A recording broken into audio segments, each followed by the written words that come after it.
In California, they did something really sneaky. They put this curriculum into the anti-bullying curriculum. So usually you would think this would go into the sex ed curriculum, which parents are allowed to opt out of. But they put it into the anti-bullying curriculum under the pretext that you couldn't possibly police bullying unless you taught every child that only they know their true gender. And of course, we know that's nonsense because you can absolutely police bullying and should police bullying against sexual minorities and every other student without introducing everybody to a false ideology.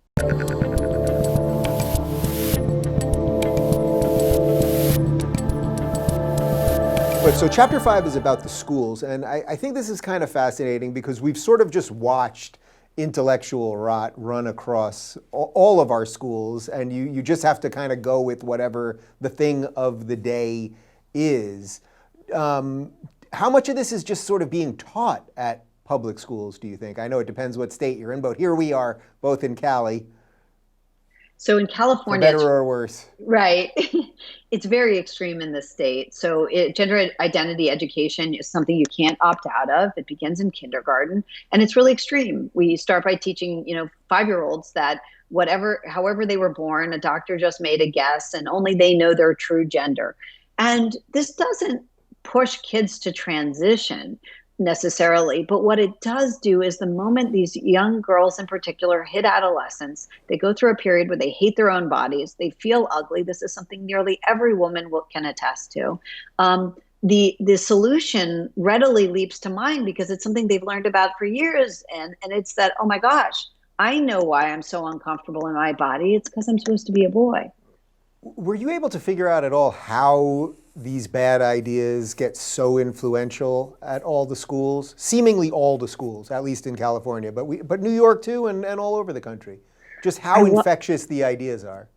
Right. So I was a little bit because I was able to get a lot of documents out of the California Teachers Association. Concerned teachers sent them to me, and there's really no division in California between the activists and the teachers. Activists are not only training the teachers, they are providing all the curriculum for gender identity and sexual orientation education.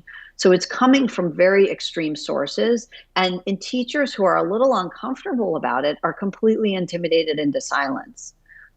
So when you say that at 5 years old they're taught this, for the average parent that might go into that school and say, well, I don't want my child hearing that at 5 years old, which no 5-year-old, it has nothing to do with even what's true or not. No 5-year-old can comprehend this stuff.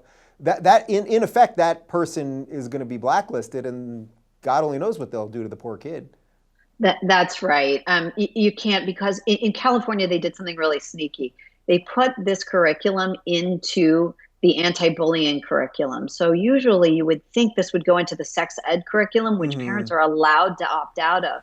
But they put it into the anti-bullying curriculum under the pretext that you couldn't possibly police bullying unless you taught every child that only they know their true gender.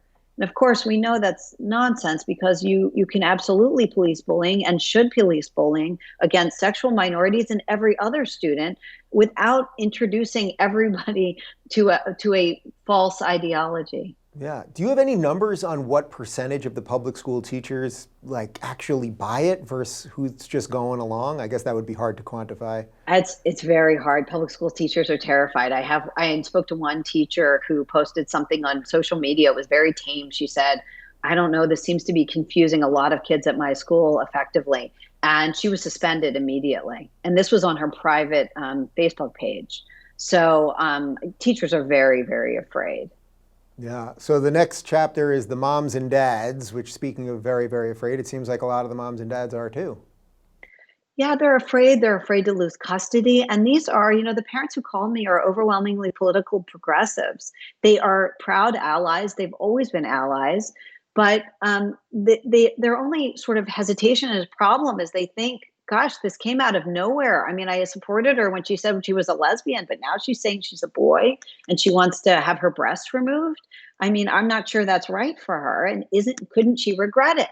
These are the most sort of obvious questions. There's nothing hateful about these questions. But today, these parents are treated like bigots. They're isolated. Their friends drop them. And very often friends will go behind their backs to send their daughters encouragement by way of a binder, one of those compression garments, or otherwise, castigate them for bigotry, allegedly. What did this teach you, maybe, or you're a parent yourself? I mean, did this teach you anything about parenting in general and setting rules and being honest and the rest of it? Sure. I think one thing it taught me was really how much we've over relied on experts, these so-called experts who show up and claim to know more than we do about our kids that we have spent, I don't know, hundreds of thousands of hours raising.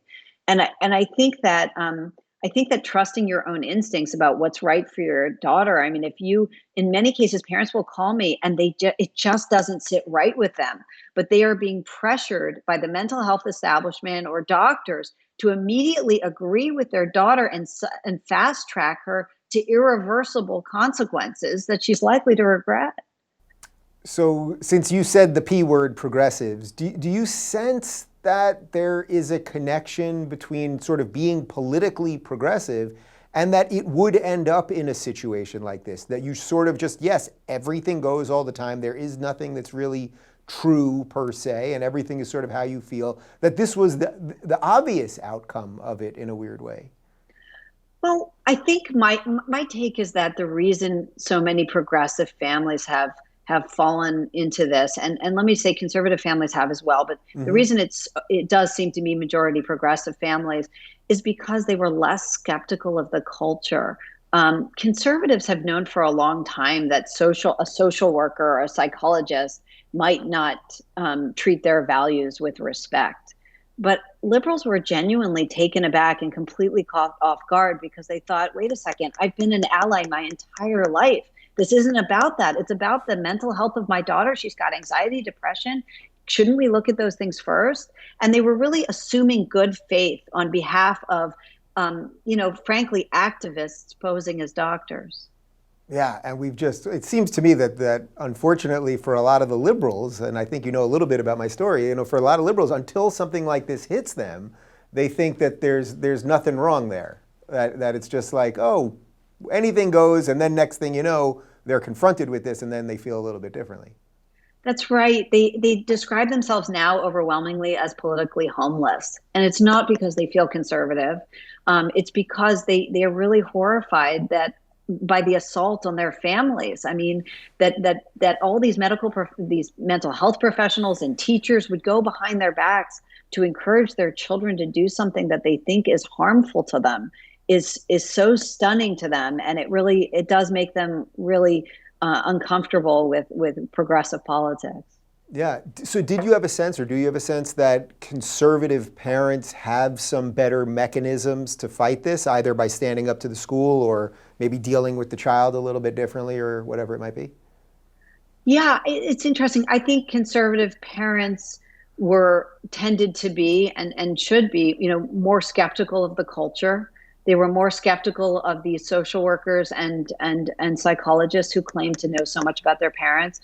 But they also their default is that, what do you mean you're suddenly a boy?